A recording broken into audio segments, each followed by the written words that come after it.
আচ্ছা, কুরবানির গোশত রোদে শুকিয়ে রাখা যাবে কি যাবে না? চাপ করেছিলেন লা তাকুলু লুহুমান আযাহি ফাওকা সালাসাতি আইয়াম। সুনান আবু দাউদ শরীফের হাদিস, নবীজি বলছেন এই কুরবানি করবেন না কয়েকদিন পরে, এই কুরবানি করবেন না, কুরবানির গোশত কয়দিন খাবেন আপনারা? এর বলুন বলুন কয়দিন? হ্যাঁ, এই কথা বুঝতে পারছেন না বাংলা আপনারা? কয়দিন খাবেন জি? বলছে 3 দিন খাবো। 3 দিনে শেষ হয়ে যায়?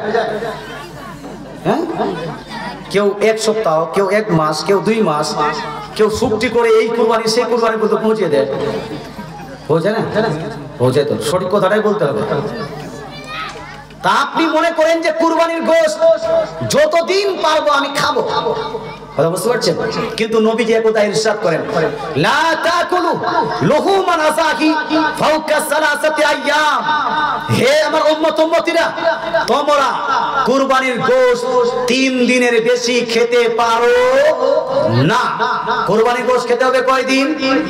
মাত্র 3 দিন। কিন্তু আপনারা বেশি খাচ্ছেন কি খাচ্ছেন না? এটা হাদিস আছে।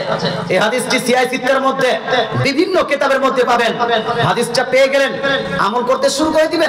মুসলমান যদি আমল করতে শুরু করে দেন, বর্তমান যারা 4 দিন 5 দিন 1 সপ্তাহ 2 সপ্তাহ করে খাচ্ছে, এদের একটাও খাওয়া জায়েজ হবে? খাওয়া জায়েজ হবে না। সম্মানিত শ্রোতা, হাদিস আছে বলে আমল করতে মনটা নয়। আরেকটা হাদিস শোনাই আপনাকে, সহিহ মুসলিম শরীফের হাদিস। সহিহ মুসলিম শরীফ জিল নাম্বার 1 পেজ নাম্বার 313 এর মধ্যে হাদিস কানে লিপিবদ্ধ। সুনান নাসাই জিল নাম্বার 1 পেজ নাম্বার 221 এর মধ্যে হাদিস লিপিবদ্ধ। নবী বলছেন নাহাইতুকুম আন লুহুমিল আযাহি ফাওকা সালাসাতি আইয়াম ফামসিকু মা বাদা লাকুম।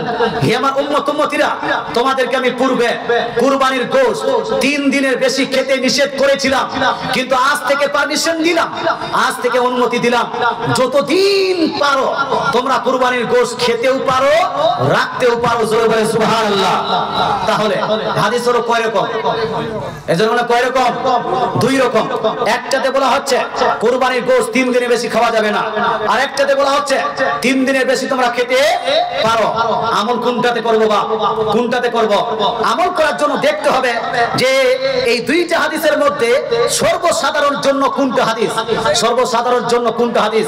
তো দেখা গেল 3 দিনের বেশি খাওয়া যাবে না, এটা বিশেষ বর্গের জন্য বলা হয়েছে, বিশেষ ব্যক্তির জন্য বলা হয়েছে, বিশেষ সময়ের জন্য বলা হয়েছে, বিশেষ আপনার ফ্রিজে রাখা যাবে কি যাবে না? কুরবানির গোশত আগুনে তাপিয়ে রাখা যাবে কি যাবে না? কুরবানির গোশত আরো কোনো অন্য মাধ্যমে আচার টাচার করে রাখা যাবে কি যাবে না? বলবো? হ্যাঁ, মশলা শুনুন। কুরবানির গোশত যেহেতু নবীজি বলেছেন ফামসিকু মা বাদা লাকুম, হে আমার উম্মত উম্মতিরা, তোমাদেরকে আজ থেকে অনুমতি দিলাম কুরবানির গোশত যতদিন পারো তোমরা রাখতেও পারো খেতেও পারো। কথা বুঝতে পারছেন? সংরক্ষণ করে রাখা যায় আছে। তাই যেই পদ্ধতিতে এই আপনার কুরবানির গোশত রাখা যায়, তোর মধ্যে বর্তমান মডার্ন একটি পদ্ধতি হলো ফ্রিজ। ফ্রিজের মাধ্যমে কুরবানির গোশত রাখা জায়েজ আছে। 2 নাম্বার, যদি আপনি আচার করে কুরবানির গোশত রাখতে চান রাখতে পারবেন। 3 নাম্বার, যদি কুরবানির গোশত রান্না করে করে করে করে তাপিয়ে তাপিয়ে যদি রাখতে চান রাখতে পারবেন। যদি কুরবানির গোশত আগুনে এই কি বলছে রোদে তাপিয়ে যদি আপনি রাখতে চান রাখতে পারবেন।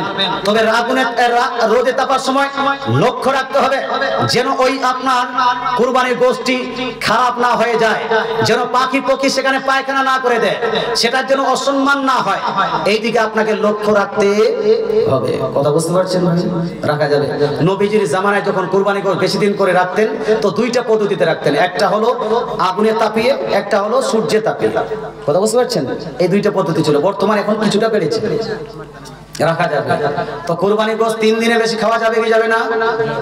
যাবে। কুরবানির গোশত ফ্রিজে রাখা যাবে কি যাবে না? যাবে। সম্মানিত শ্রোতা, আচ্ছা কুরবানির গোশত একটা গরুতে 7 ভাগে কুরবানি দেওয়া জায়েজ কি জায়েজ নয়? বর্তমানে আহলে হাদিসরা বলছে যে এক গরুতে, এক উটে, এক মহিষে 7 ভাগে কুরবানি দেওয়া যাবে না। বাংলাদেশে আব্দুর রাজ্জাক বিন ইউসুফ ইত্যাদিরা বলছে। সম্মানিত শ্রোতা, শুধু বুখারী এবং মুসলিম শরীফের মধ্যে প্রায় 15 খানা হাদিস আছে। কতখানা? 15খানা হাদিস আছে যেখান থেকে প্রমাণিত। সাহাবায়ে কেরাম বলেন আমরা নবীর যুগে 7 জন মিলে এক একটা কুরবানিতে আমরা ভাগা দিতাম। জোরে বলে সুবহানাল্লাহ। তো ভাগা দিয়ে কুরবানি করা, 7 ভাগে কুরবানি করা, এটা স্বয়ং সাহাবীদের সুন্নাত। সুতরাং এটাকে বিদআত, এটাকে নাজায়েজ বলা যাবে না। ভাগে কুরবানি দেওয়া জায়েজ আছে। সম্মানিত শ্রোতা, যাই হোক, এটা প্রশ্ন উত্তর হয়ে গেছে। এখন একটা আর প্রশ্ন, আচ্ছা এটা হয়ে গেছে।